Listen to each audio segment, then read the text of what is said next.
The iPhone 10. Whether you're an Apple fanboy or an Android fanboy, chances are you've seen all the videos and read all the articles detailing the hate that people have for this phone. So in this video, I'm going to try to defend the iPhone 10 and Apple for their decision of making it $1,000 and for taking out and putting in everything that they've done with the phone. If you want to know an order of the things I'm going to be talking about, I'll have links in the video description of every timestamp. So without further ado, let's start off with Face ID. By this point, you've probably seen the video of Face ID quote unquote epically failing when it was first unveiled on stage. Here is iPhone 10. Now, unlocking it is as easy as looking at it and swiping up. And, let's try that again. Ho, ho, ho. Let's go to backup here. Now, for those of you devoted Apple fans, you might realize what it says on the top of the phone and know that to mean somebody tried to get into the phone beforehand and you need your passcode to enable Face ID, similar to how Touch ID works now. Either that or the phone itself was just restarted for the first time and you need your password to unlock Face ID anyway. Again, this is how Touch ID works. Apple even put out a press release stating that there were people backstage that were accidentally setting off Face ID over and over again, and as a security measure, the phone itself required a password to be unlocked by Face ID again. You can even see in the rest of their keynote, he uses it flawlessly over and over again every single time he demonstrates Face ID. It was just a minor hiccup and a stupid mistake that they made in the planning part of the whole Apple keynote. Another thing people like to point out is, oh, what if you're wearing makeup, or you have your hair changed, or you're wearing sunglasses, or you gained 15 pounds? Apple has assured that all of those things will not matter. It will work with most sunglasses. It will work with glasses. It will work with different hairstyles, cuts, colors. You can grow a beard. You can shave a beard. You can gain weight, lose weight, have a scar. It will adapt to you and it will know who you are. Another thing people raise is why not just leave Touch ID? It works the way it is, so why do you have to change the whole system? Well, Apple covered this on stage too, and I think they did a very good job. Face ID is much more secure than Touch ID. For example, there is a 1 in 10,000 chance that somebody can take your phone and guess your 4-digit password, whereas there is a 1 in 50,000 chance somebody can take your phone, put their finger on it, and unlock it. However, with Face ID, there is a 1 in 1 million chance that somebody can take your phone and unlock it with their face. It's much more secure. Granted, it could not discern the difference between twins, but Touch ID didn't work for people with certain diseases anyway, so they all have their trade-offs. And if you don't want to use Face ID, you can always use your regular password. It's not like they removed that capability. That's just another way you can unlock your phone. Another plus is, unlike Touch ID, it works underwater, and to combat another thing people gripe about, it will work in the dark, so you don't have to worry about having the light on every time you want to unlock your phone with Face ID. Another thing people bring up with Face ID is, well, isn't it easy to steal? Can't somebody just take the phone out of your pocket, point it at you, and run away? Or can't your girlfriend just take your phone, point it at your face while you're sleeping, and read all your text messages? No. Apple has stated in the keynote and off of the keynote and other press releases that you have to be looking at the phone with your eyes for it to unlock. It has to be pointed at your face and you have to be looking at it. So you can't just take the phone and point it near somebody and run away. It will not work that way. You need to be attentive to the phone. Apple has even stated that if somebody tries to take the phone from you and you squeeze the power button and the volume up or volume down button at the same time, like you would normally do if somebody tried to steal your phone, Face ID will automatically turn off and a regular password will be required. This means that if somebody takes the phone, the chances of them actually being able to unlock it are near zero. And another thing people gripe about is, well, can't the government hack into your phone or somebody hack into your phone and steal your face information? No, they cannot do this. Again, Apple is not stupid, and it's actually the very same technology they use in the background with Touch ID. All of the processing for your face and for your touch has always been done on your phone. It is not stored in any server. It is not collected anywhere. It is not shared with any third party. It is not processed anywhere. It is impossible to hack into your phone and steal your Face ID or steal your Touch ID. This is not something that is possible, and Apple will never change this fact. Another thing that Apple mentioned during their keynote is this is not the same Face ID that has been done on other devices. You might say, oh, doesn't the Galaxy S8 or other Android phones have a version of Face ID? They do, but it does not use the same technology that Apple uses. For the iPhone X, Apple is using dot facial recognition technology. This means they take thousands of dot points and map out a 3D image of your face along with infrared and regular camera sensors. This means it cannot be fooled by a picture of somebody's face or even a mask replica of somebody's face, as Apple pointed out in their keynote. No, you need a real face, the real person's face, to unlock the phone, along with them looking at the phone. So this really is secure, and it really is something that has not been done before on any other phone. Next point I want to hit on is wireless charging and charging in general. Hasn't wireless charging been done before? Yeah, but does that mean it's a bad thing that it's included in the iPhone X? People have been asking for wireless charging to be added to iPhones for years. So even though they've been in Android phones for a while, it doesn't mean it's a bad thing to add it into the iPhone. You asked for it, you got it. This is something that Apple does all the time with technology. They aren't first to release something, but they wait until it's proven and then they release their version of it, but better. Granted, this isn't necessarily better, and in fact, they capped the wireless charging at 7.5 watts instead of the regular 15 watts that Qi wireless chargers can do nowadays, which sucks and I don't like it, but their new charging mat is pretty promising. And that's something that somebody hasn't done before. It can charge your iPhone, your AirPods, and your Apple Watch all at the same time just by placing them down on top. I've been waiting forever for a wireless charging mat like this that isn't just place one phone in one spot and that's it. And I'm so excited to see the price point and the reception when it comes out sometime next year. Apple didn't really note it in their keynote, but the iPhone X also includes fast charging. They don't actually include the fast charging brick in the box, which I think isn't the smartest move, but that's also why they didn't highlight it on stage, and I'll talk more about why that is later on in the video when we get to the price point. Next, I would like to hit on the design and the screen. Let's just get it out of the way. The ears, the infamous ears of the iPhone X. It kind of looks a little stupid, I'll give you that. It is not the best looking thing in the world, but that's how it is. Now, as for the people that say that because those ears exist, everything is going to be cropped around the quote-unquote unibrow, that's not the case. On stage, Apple showcased some videos of things being cropped, but they noted later on, and just like you can do in their regular iOS QuickTime Player now, you can double tap on the screen and it'll either zoom in or out to fit your screen in a 16:9 aspect ratio. This means you can either watch something go edge to edge, having that little bit to the left cropped out, or you can have it be regular 16:9 with little black bars on the side and the top and watch your video and see your photos in the way that they were originally supposed to be viewed. So while this might be a minor inconvenience, this is not something that Apple has not already thought of and solved. Another thing people note on is that the back of the phone is now made of glass. Oh, this means I'm now going to drop my phone and break it twice as much and I'm going to have to pay Apple more money to fix it. What am I going to do? Funny that these same people don't have that complaint when it comes to the Galaxy lineup or any other Android phone that uses wireless charging. And this is the case because Apple put wireless charging in their phone. You see, right now, although it is technically possible to do wireless charging through metal, it is very early technology and it's not the easiest nor most efficient thing to do. Apple put glass on the back of their phone to give you wireless charging, so do not complain that there is glass on the back of the phone. In addition, Apple has stated that they have a 50% deeper strengthening layer in the glass, so it will be much harder to break than the glass on the front of your screen. So no having to pay double the price every time you drop your iPhone. It'll be fine. Now, another thing people say is, it doesn't have any home button. Why would you take the home button away? You can have the bigger screen but keep the home button. That's stupid. It's not stupid.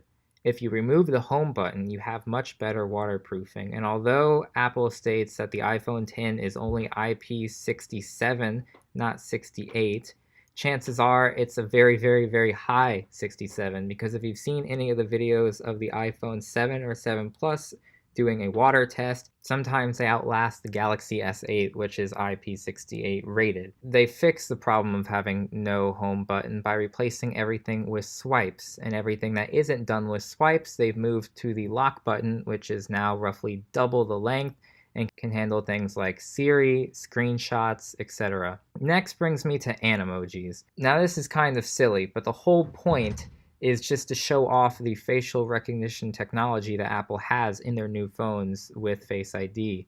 It's more of a gimmick, but it shows what things are capable with very accurate face mapping. And on stage, something that people aren't talking about very much is that they also showed the same technology working with Snapchat, which is more of a regular everyday application of this technology. So although Apple touted it as something that people would use all the time, I don't expect people to use it all the time. And if you don't like it, don't use it. That's not something against the iPhone itself.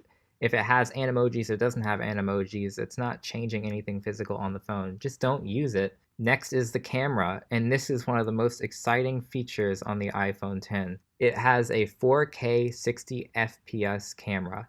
No phone has done this before, and I will repeat that.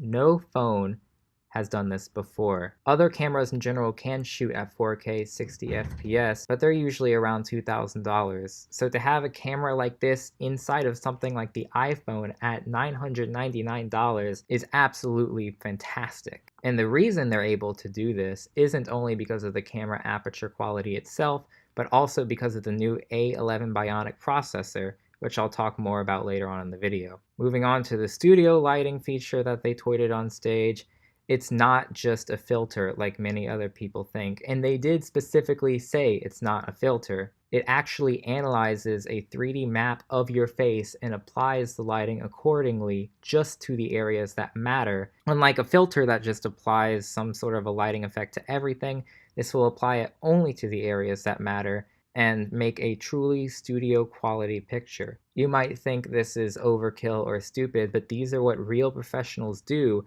So if you don't enjoy that feature in an iPhone because it's stupid and doesn't make sense, then you have to say the same thing about people that do these photos professionally. Now the portrait mode that they released with the iPhone 7 and 7 Plus is now available on the front and back camera. Unlike other phones, it is not just a software guessing where things are, but it is really a 3D map of the area you are in, and it applies the blur only to the background. This is something that you usually only get in a DSLR camera. So to have it in the front-facing as well as the back-facing camera is really something that's awesome. Is now both back cameras have optical stabilization. This not only means you're going to get less shaky videos and photos, but you're going to get much better low light capabilities with the iPhone. Now onto the processor. The new A11 Bionic chip is the fastest processor ever in a phone, period. And this processor is what makes iOS very fast and makes 4K 60 FPS possible. Also embedded in the A11 Bionic chip is Apple's new neural engine that they've been working on since the release of the iPhone 6. This is going to help a lot with any AI capabilities that are put into Siri now and will be added in the future. This new processor also allows for better AR capabilities, not only in games, but in other applications, as highlighted on stage through the game that they presented. Also embedded in the processor is a new GPU created by Apple now in-house that is faster than their other generation GPU. This means faster games, faster iOS graphics, you name it. The processor on this thing is phenomenal, and I am very excited to have it in my hands. So hopefully you've realized that the not much changed argument isn't true for the iPhone 10. They didn't just slap on a glass back, put a bigger screen, and then a Face ID camera and say, whoop-de-doo, we have a new phone and charge $1,000 for it. They have changed a lot of things. And that's not even to mention that they have now a stacked logic board, an L-shaped battery, which hasn't been done on any phone and increases the battery life, Bluetooth 5.0, louder stereo speakers, a true tone display, that new A11 Bionic chip.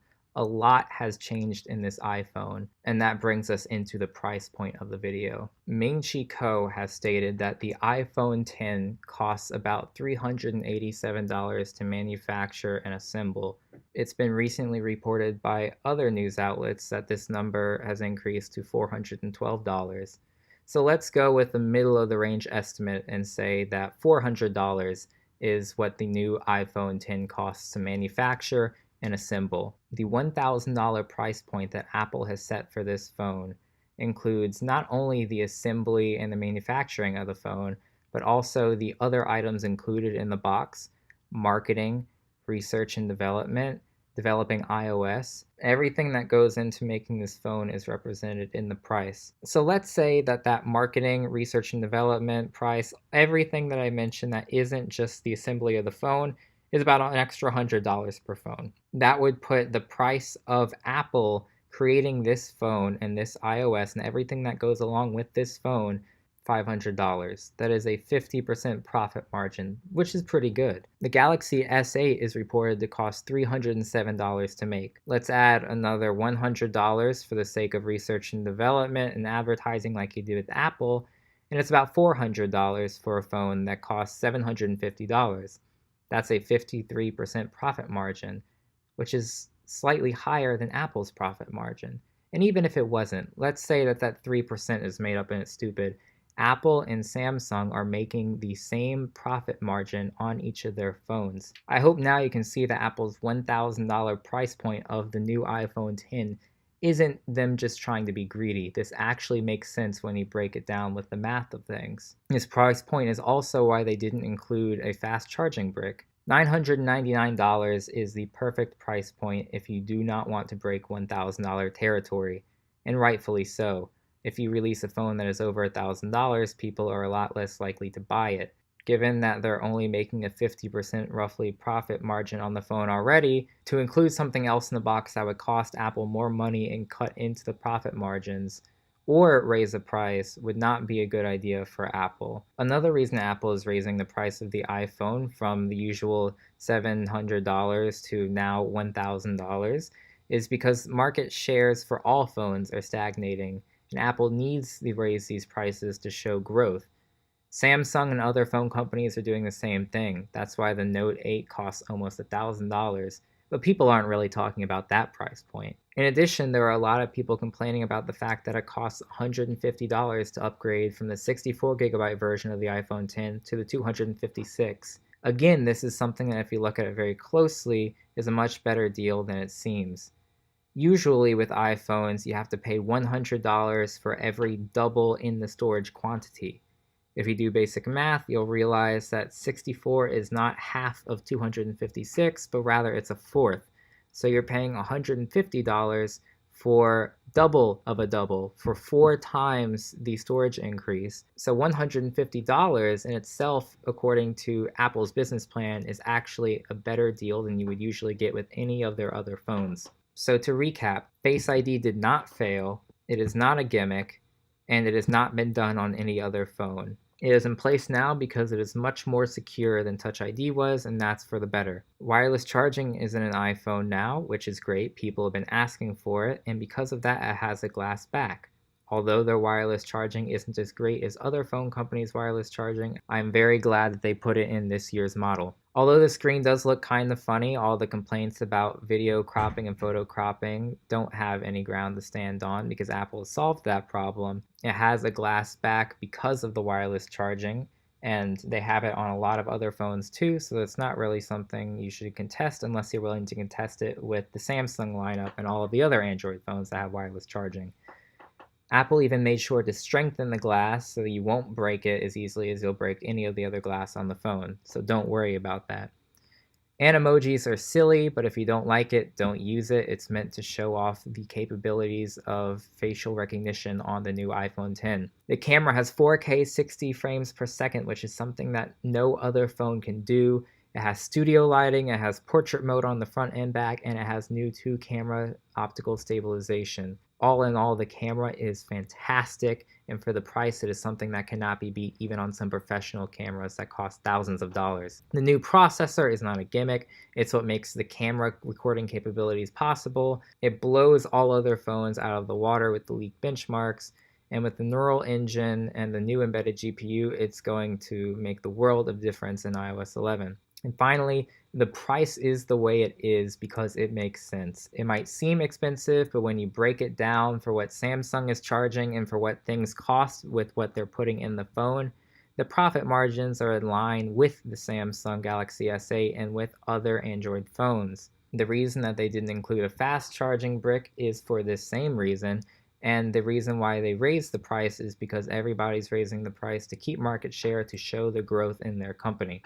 I hope this video helped combat some of the issues that people bring up when talking about the iPhone X, and I plan to do another one of these videos for the upcoming iPhone 8 and 8 Plus. If you enjoyed the video, please like, comment, or subscribe, as I would love to hear what you have to say and contest any points that I happen to miss out. Until then, your loyal Apple fanboy, Odie714, signing out.